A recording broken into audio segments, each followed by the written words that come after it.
በወይዘሮ ሜላት ሀብትና ንብረት የሚቀኑት ወይዘሮ ባዩሽ እንዴት አድርገው እርግብን ልጅ አስመስለው ንብረታቸውን መንጠቅ እንደሚፈልጉ ሲያወጡ ሲያወርዱ ሰንብተዋል።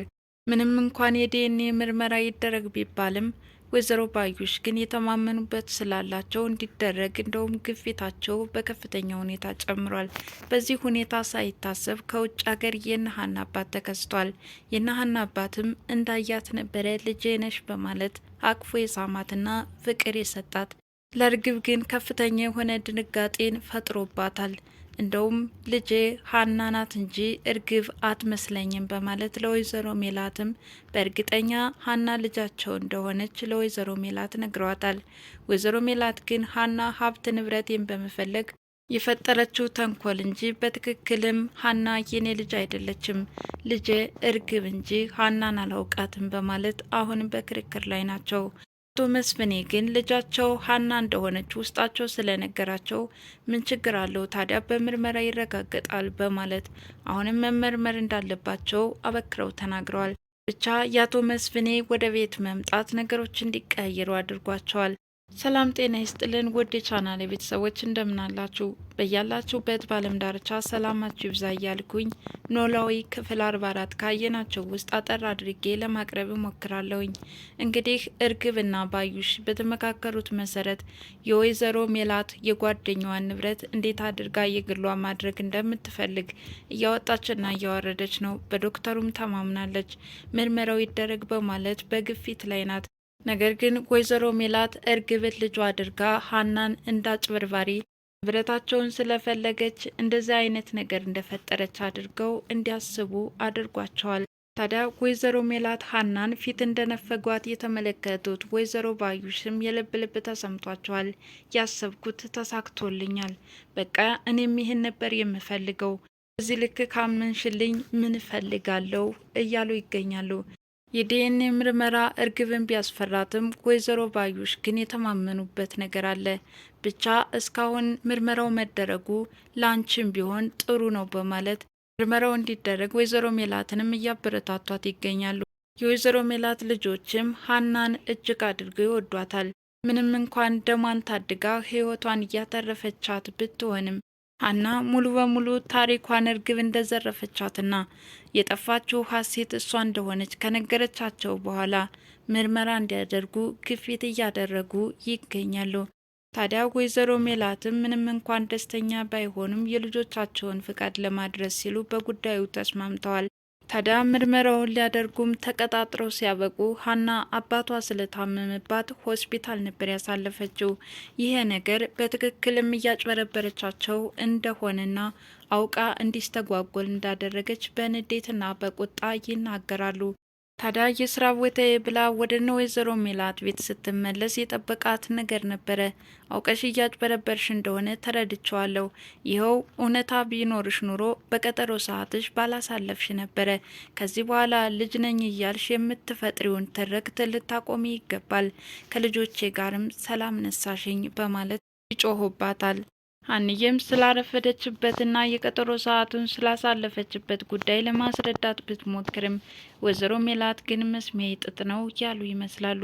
ብቻ ምን እንደጋረደባቸው ባይታወቅም ሙሉ በሙሉ እርግብን ልጅ ሀናን አጭበርባሪ አድርገው ተቀብለዋታል።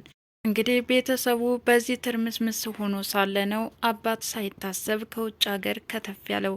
ታዲያ መምጣቱ ሁሉንም ቤተሰብ ሰርፕራይዝ አድርጎታል።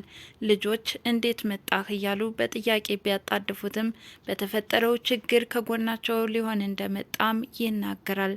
ወይዘሮ ሜላትም እንዴት ሳትነግረኝ በዚህ ልክ ታስደነግጠኛለህ? የኔ መምጣት ምን ሊገርምሽ ይችላል? እንደዚህ ስትቸገሪ ከጎንሽ ልቆም ይገባል በማለት ማለትም እየነገሯቸው ይገኛሉ።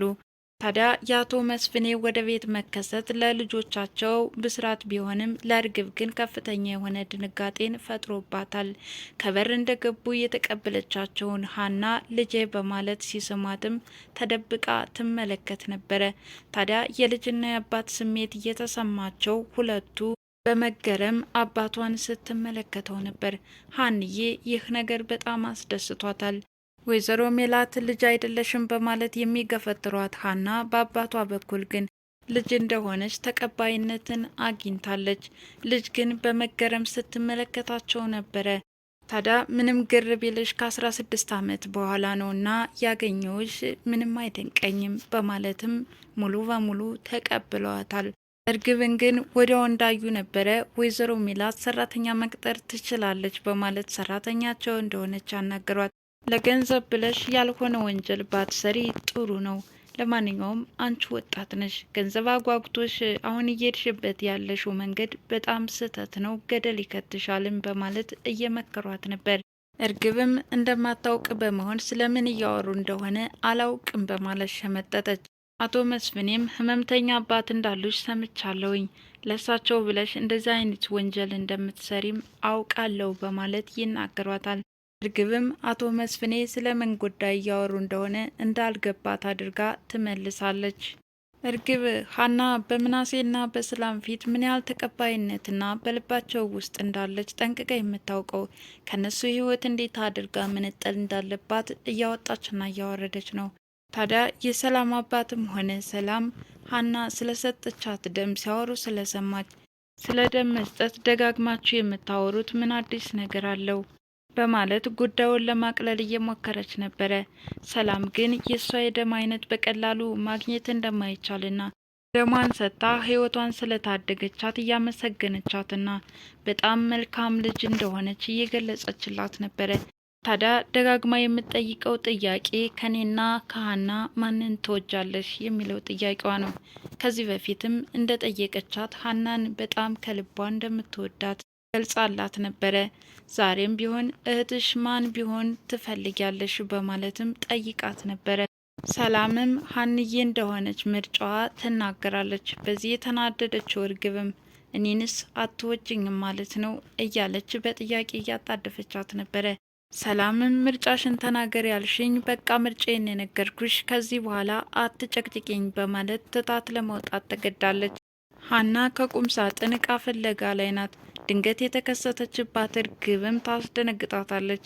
አንቺ ይሄ ሌባ መልሽ አልተወሽም ማለት ነው? ምን እያደረግሽ ነው? በማለት ሀናን ታስደነግጣታለች። ሀናም የደነገጠችው ድንገት ስለገባችባት እንጂ ንጽህናዋን ስለምታውቅ በራስ መተማመን ነበረ ስታናግራት የነበረው። እሷም ይህንን ከሆነ የፈለግሽው ይሄ ታሪክ የኔ ነው በማለት በምን አይነት ሁኔታ እንደወሰደችው ባይታወቅም መስቀልና ፎቶግራፏን ታሳያታለች። ይህ እኮ የኔ ታሪክ እንጂ ያንቺ ታሪክ አይደለም አለቻት። ሞኝነሽ ወይ ታሪኬን ካልሆነ ቦታ የማስቀምጠው? እርግብም የያዘችው ፎቶግራፍና መስቀሉ የእሷ እንደሆነ ትክዳታለች ለሀና። ሀናም አፍሽ ሐሰት ቢናገርም እውነታውን ግን ልብሽ ያውቀዋል። አሁን ይህንን ብታደርጊ ነገ በምርመራ ይረጋገጣል በማለት ሀና በራስ መተማመን እየመለሰችላት ነበረ። ወይዘሮ ሜላትም በሀና ላይ ፊታቸውን ካዞሩ ዋላ ደር ብለዋል። በተለይ አሁንማ ቤት እያስተካከለች ለምን ወደ ቤትሽ አትሄጂም? እስካሁን ለምን ቆየሽ? በማለት አባቷ ከአቶ መስፍኔ መካከል እየነቀፏትና እዛ መቆየት እንደሌለባት እየነገሯት ነበረ። አቶ መስፍኔም ነገ ልጅሽ ብትሆን ይቆጭሻል፣ ለምትናገሪው ነገር ማስተካከል አለብሽ። ወይዘሮ ሜላትም ልጃቸው እርግብ እንደሆነች እንጂ ሀና ልጃቸው እንዳልሆነች ይናገራሉ። እሺ ልጅሽ ሆና ባትገኝም ልታከብሪያት ግን ግድ ይልሻል በማለት አቶ መስፍኔም ወይዘሮ ሜላትን ተናግሯቸዋል።